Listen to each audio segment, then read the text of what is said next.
We've called you here today to talk about Free Liberia, and many of you have seen or heard about the work we are doing. So Free Liberia is the foundation for research, education, and empowerment.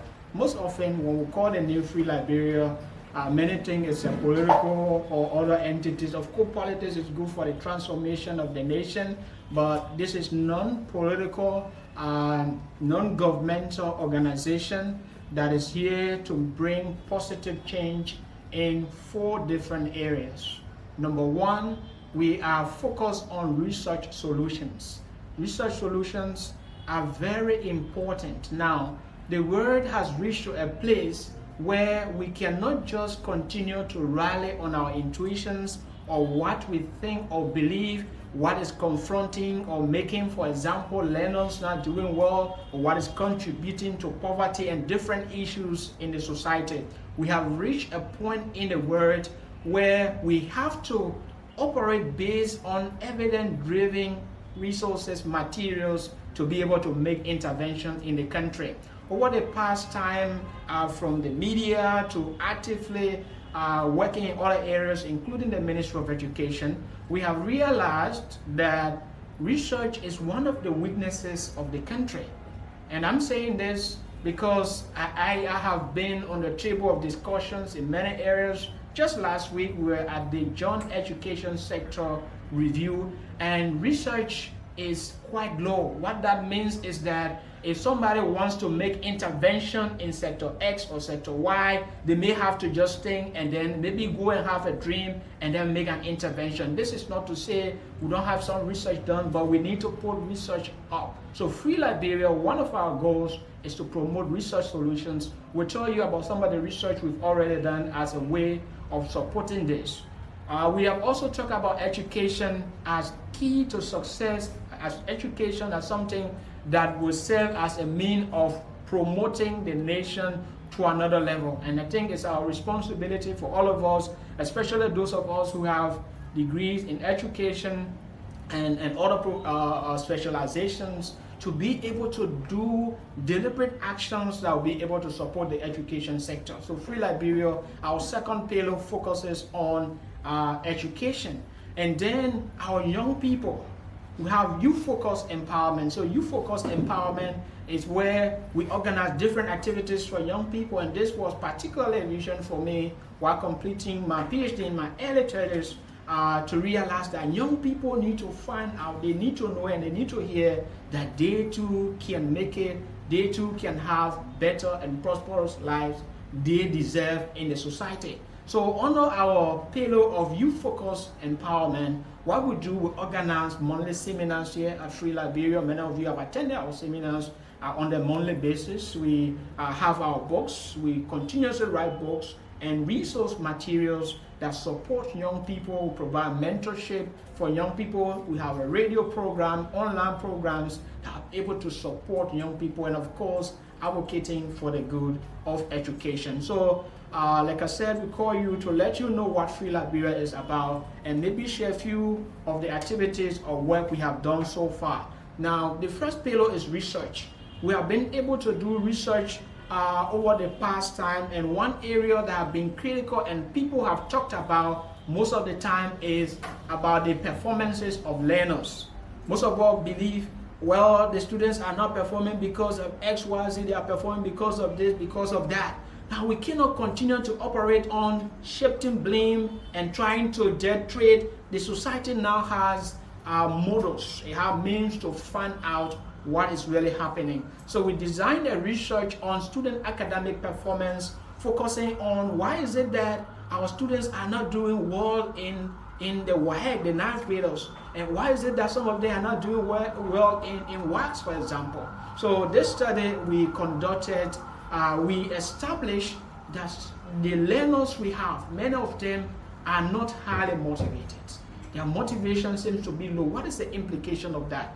The kind of motivations we found are motivations like certificates, motivations like gifts, motivations like external, we call them external rewards. And those things don't lead to practical actions that help learners to be able to do well. So we need to, as stakeholders, find a way to design programs that will motivate our learners, that will bring about passion again in them, as people used to do before, to spend the night, put their feet in the water and study, having that desire that their future depends on their study and their education. We also study the strategies that the learners use for learning, and we'll share, of course, the study with you, and you can download the article. We've already published it in an international journal, and it have over 500,000 people have already liked it, and thousands of downloads already on this first study that we have done. So again, we see research as very critical in this regard. And again, when we move around, there are personal development things that people need in the country.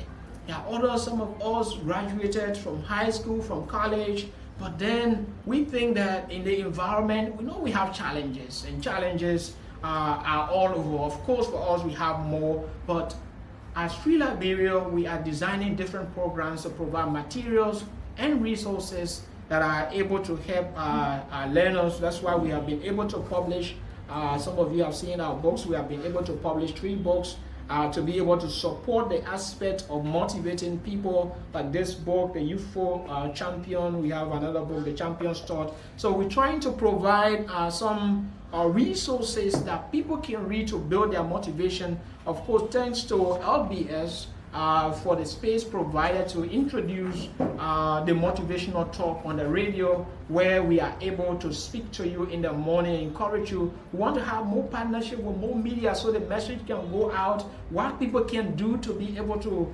achieve maybe success to a larger extent, success not just as a matter of love or something, but as a matter of freedom and living truly the life that you deserve. So we are glad to report that we on the radio, and we also have an online program. And I just talk about seminars as well. Our next seminar is scheduled for this month on the 22nd. We will be here providing training for those who will be available as well. As we try to find some of the issues, we are looking for stakeholders we can work with to be able to do that, especially the student performance. Currently, we are in discussion with Center for Integrated Solutions, a Liberian organization but operators based in the US, to see what we can do to be able to support our learners, because we can't just keep complaining to say they are not doing well, they are not serious. No, I was telling educators at the Joint Education Sector Review that our learners are not just responsible. Maybe there are things that we may not be doing, and that is why we are getting the level of outcomes they are getting. If you give me all I need to learn and strive, if you have the lab I need, if you give me the books I need, if you give me the teachers I need, if you give me different things I need to help me learn, then what will make me not to learn? So again, we cannot press our students along without doing some of those things that we're supposed to do to help them. So we're trying to find a way to work with this group. And one of the things we're working with them on is an app to be able to help learners access resources, test their knowledge in other areas to help them in the area of works that they want to take. And of course, in other countries, holding seminars, trainings to help people find solutions and find ways are very important. And Free Liberia is also designing some programs that will be announcing shortly to the public that we want to provide some help. So again, I know that it is possible for our country. I'm one of those who strongly believe that this country will transform in our time. And I think, I know sometimes it can look like a blind loyalty or just, but we have to believe in our nation and be deliberate with actions we take, not just sugar-coated or just things like that. We should try to deal with the root cause of each problem we are trying to address. I see sometimes you go to hospital, you have to do checkup to find out what's wrong with you. What is stopping us, especially in education, from finding out what is the problem? Instead of us just sitting down and thinking that this is the problem, that is the problem, my friend, we cannot keep guessing and get the right results we need. And that is why we are recommending that we need to prioritize research in this time as a way of helping the education sector. And also, let's give as much opportunities we can give our learners to be able to learn. For example, we have not been able to professionalize the teachers. And this was one of the activities we're trying to support the ministry to do. And we need to make sure that the education sector is protected the way the legal profession is protected, the way the medical and accounting, because there should be a system of those who are teaching in these schools. You know, I mean, this is not to stop others from, but if you want to teach, you need to learn how people learn and to be able to give them what they need. And so if we leave it like that, it will be very difficult. So we want to recommend to the government of Liberia through the ministry that let's pay more attention. It's a good thing we've been collecting data thanks to the ministry, but we need to find out what is the data saying. We need to find out problems that we have been talking about. Let's sponsor and support research work that will be able to find solutions to the issues, and then we can now use these solutions to build policies and take appropriate actions. I would also recommend that we should try as much as possible to introduce teacher licensing and school accreditation in our country. The education law of 2011 provides for this. It provides for us to license teachers and make sure that schools are standardized. We need to move more, because if we keep thinking and taking other action, training here and there, you don't know who you're training and you keep experiencing the same thing, then I think we need to change the style of it. And again, in closing, we want to urge stakeholders to continue their support to education in particular, because the more educated people we have, the more educated society we have, the better our chances to limit conflict, to limit tension and other issues. So people will not be gullible and easily used to be able to do other things in the society. It's difficult now to just come and convince me to do something, put me off. So we need more people that will be educated to be able to do it.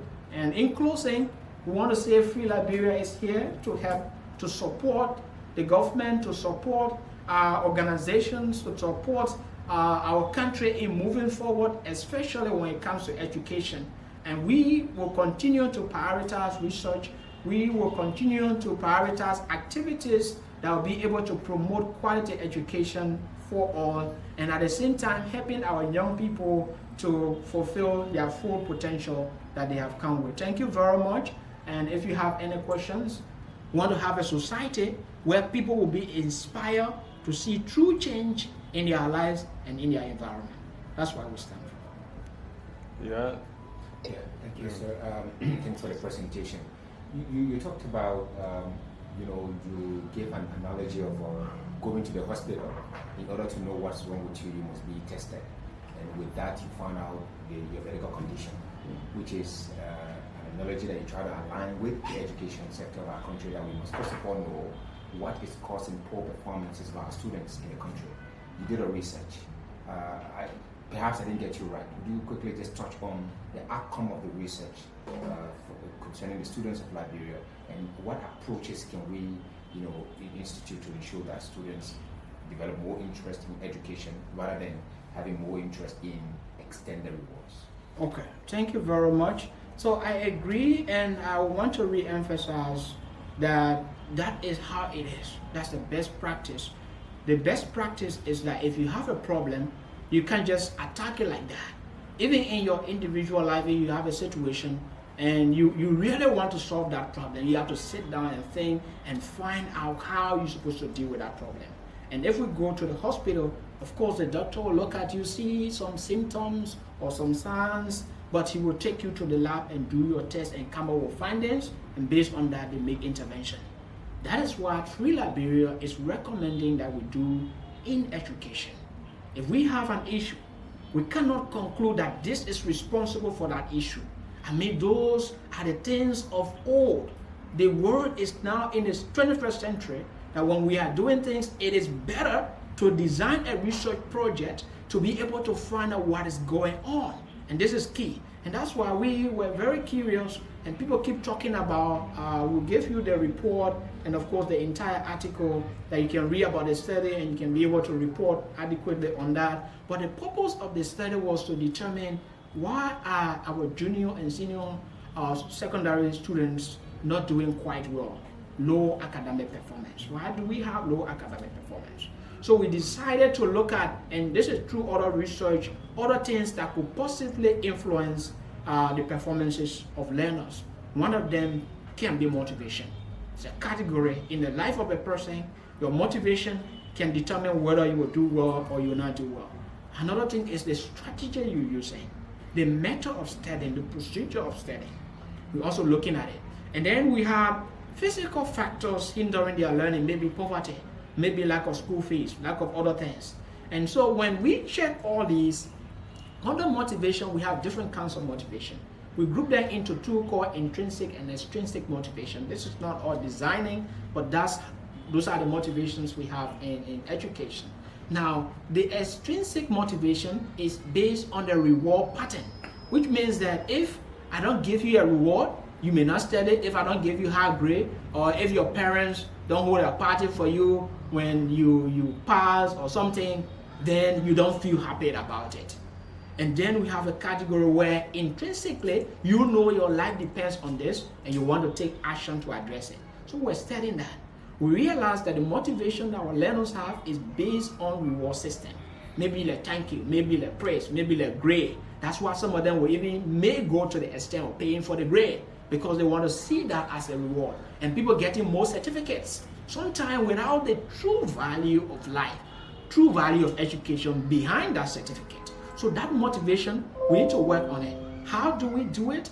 We need to make people to realize that education is not just about certificates. I hold seminars and talk shows and talk to people. The true value of education is not just a certificate. It's important because you are certified that you have certain knowledge. But again, the work you do. I'm not presenting my certificate, my PhD certificate before you. I'm presenting maybe the ideas or the solutions I have. So that's the kind of thing. And we also look at strategies. There are strategies we call shallow, like memorization. You memorize the whole book. After 5 days, the memorization will be gone. Now we have to teach people to find a way, even the way teachers give tests, for example. I gave you the definition, you give it to me back. Then you go without anything. That's a problem. We have to have learning for people to find a way to do it. So our study revealed that even the strategies our learners are using, maybe our teachers, we need to now start through the research, start teaching them how to motivate learners, how to give them the right information they need, and so forth. So I mean, it's something that we can use to bring about some solution to the problem, instead of saying they are not serious, they like Fridays, they like SYZ. My friend, I mean, in this world, this is one of our problems. And that is why Free Liberia is availing itself to promote research solutions in our country. If we keep making the interventions the way we have always been making the interventions, the guarantee is that we will get the same return of what we've been getting before. So we have to change the way we are doing it. And we are proposing that, and this is not our universities, for example. They're supposed to be research hubs for the country. They need to be supported through different means to find answers we need so that we can be able to do that.